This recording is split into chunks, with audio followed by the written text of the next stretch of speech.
चलिए आज बात करते हैं एनिमल टिश्यू। एनिमल टिश्यू में सबसे पहले बेटा चार हिस्सों में डिवाइडेड है। एक epithelial, connective tissue, muscular tissue and neural tissue. Epithelial tissue में सबसे पहले बेटा स्क्वोमस टिश्यूज, उसमें सिंगल स्क्वोमस एपिथेलियम है और स्ट्रेटेड स्क्वोमस एपिथेलियम। सिंगल स्क्वोमस इसीलिए क्योंकि वो सिंगल लेयर में होती है और स्ट्रेटेड जो होती है वो बेटा मल्टीपल लेयर्स में पाई जाती है, इसीलिए उसे स्ट्रेटेड स्क्वोमस एपिथेलियम कहा गया है।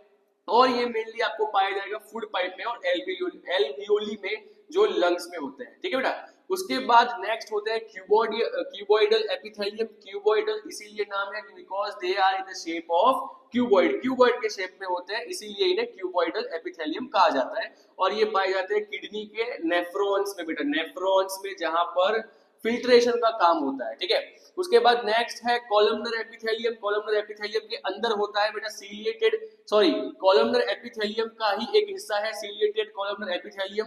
बेटा कॉलमनर एपिथेलियम इसीलिए नाम दिया है because they are in columns. बेटा ये ऐसे कॉलम के शेप में होते हैं इसीलिए उनको कॉलमनर एपिथेलियम बोला गया है। And they are on in the inner surface of intestine. Intestine की जो स्मॉल इंटेस्टाइन है उसके इनर सरफेस में जो विली है वहां पर ये पाए जाते हैं। और सीलिएटेड कॉलमनर एपिथेलियम है बेटा वो रेस्पिरेटरी ट्रैक्ट जो है उसके इनर सरफेस में ये पाए जाते हैं। और उसके बाद बेटा ग्लैंड्यूलर एपिथेलियम। ग्लैंड्यूलर एपिथेलियम बेटा क्या होता है, तो ग्लैंड्स होते हैं जिसके अंदर से चीजें निकलती है, सीक्रेट होती है। ठीक है। जैसे inner layer of the skin में हो गए ग्लैंड्यूलर एपिथेलियम है, जो आपकी स्किन है उसके इनर लेयर में है और वहां से बेटा आपको पता है जो स्वेट आपका पसीना जो है वो सीक्रेट होता है, तो बस वहां पर ये क्या है, ग्लैंड्यूलर एपिथेलियम। उसके बाद नेक्स्ट है बेटा कनेक्टिव टिश्यू। कनेक्टिव मतलब जो कनेक्ट करता है, करेक्ट ना बेटा। तो वहां पर सबसे पहली चीज की बात हो रही है बोन। बोन कैसे होता है बेटा, hard and non flexible. Bone आपको पता है क्या होता है। और उसके बाद सेकंड में यहाँ पर कार्टिलेज की बात इसीलिए कर रहा हूँ क्योंकि बेटा it is a part of, मतलब बोन जैसा ही है लेकिन कैसा है, ये नॉन फ्लेक्सिबल है तो ये फ्लेक्सिबल है, ये हार्ड है तो ये हार्ड नहीं है। उसके बाद बेटा नेक्स्ट टेंडन्स की अगर हम बात करें तो टेंडन्स क्या होते हैं, जो मसल और बोन्स को ज्वाइन करते हैं बेटा। बोन्स के ऊपर जो मसल्स होते हैं जो जिनको ज्वाइन करते हैं उसे हम लोग कहते हैं टेंडन्स। और बोन्स के बीच में जो कनेक्शन है, जैसे बेटा ये उंगलियों में आपकी जो दो हड्डियां हैं बीच में कनेक्शन है उसे हम लोग क्या कहते हैं, लिगामेंट्स कहते हैं। क्या कहेंगे बेटा, लिगामेंट्स। और आखिरी जो कनेक्टिव टिश्यू है वो है ब्लड। ब्लड के अंदर बेटा चार चीजें होती है, plasma, RBC, WBC and platelets. Plasma बेटा जो मैट्रिक्स होता है एक टिश्यू के अंदर लिक्विड फॉर्म में ये ब्लड। अब बेटा मैट्रिक्स की अगर हम बात करते हैं तो पहले सबसे पहले यहाँ पर आ जाइए बेटा, मैट्रिक्स क्या होता है, एक टिश्यू होता है बेटा, टिश्यू के अंदर क्या होते हैं, सेल्स होते हैं। अब सेल्स के अलावा जो जगह बचती है बेटा, यहाँ पर आपको जगह दिख रही होगी, वहां पर लिक्विड फॉर्म में प्रोटीन होगा, फाइबर होगा, वो लिक्विड हो सकता है, सॉलिड हो सकता है, सेमी सॉलिड हो सकता है। तो ये जो स्पेस बची हुई है बेटा इसे मैट्रिक्स कहा जाता है। क्या कहते हैं इसे, हम लोग मैट्रिक्स कहते हैं। और ये सेल्स है और ये पूरा क्या फॉर्म करता है, टिश्यू फॉर्म करता है। उसी तरह बेटा यहाँ पर जो ब्लड के अंदर एक मैट्रिक्स, लिक्विड मैट्रिक्स है जिसे हम लोग कहते हैं प्लाज्मा। उसके बाद बेटा रेड ब्लड सेल है जो ऑक्सीजन के ट्रांसपोर्ट में हेल्प करता है।